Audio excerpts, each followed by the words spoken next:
PTI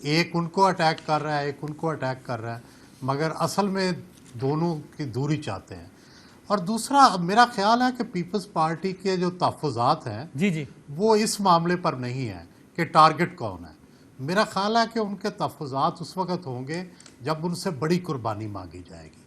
دراصل جو 11 جماعتی اتحاد ہے، اس میں سب سے زیادہ بڑی قربانی پیپلز پارٹی کو دینی ہے، کیونکہ کسی کے پاس حکومت نہیں ہے، صرف پیپلز پارٹی کے پاس سندھ حکومت ہے۔ تو پیپلز پارٹی اور دے گی وہ قربانی، جب اور اگر دے گی تو اس کو کتنی نفلوں کا ثواب ملے گا؟ جی میں یہی تو کہہ رہا ہوں کہ پیپلز پارٹی سے یہ قربانی مانگنا کہ آپ سندھ حکومت دے دیں، اور یہ بھی پتہ نہ ہو کہ اگلا الیکشن کب ہے، ہوگا نہیں ہوگا، ان کی گورنمنٹ دوبارہ آئے گی نہیں آئے گی، تو یہ بہت بڑا ان کے لیے یہ مرحلہ عبور کرنا بڑا مشکل ہوگا، یہ اتنا آسان نہیں ہوگا۔ تو سہیل صاحب اس کا مطلب یہ ہوا کہ جب ایکسٹریم سٹیپ لینے کی باری آئے گی تب دونوں بڑی جماعتوں کی رائے میں اختلاف ہو سکتا ہے اس حوالے سے؟ وہ اختلاف اب بھی ہے، لیکن جو صابر صاحب سمجھتے ہیں آج بھی ہے۔ جی نہیں، لیکن میرا یہ خیال ہے کہ اگر تو دیکھیں ہوتا یہ ہے کہ جب حالات اب نارمل ہوتے ہیں تو جس طرح یہ کیپٹن صفدر کی گرفتاری کا واقعہ ہے، اس طرح کے واقعات حالات کو تیز تر کر دیتے ہیں۔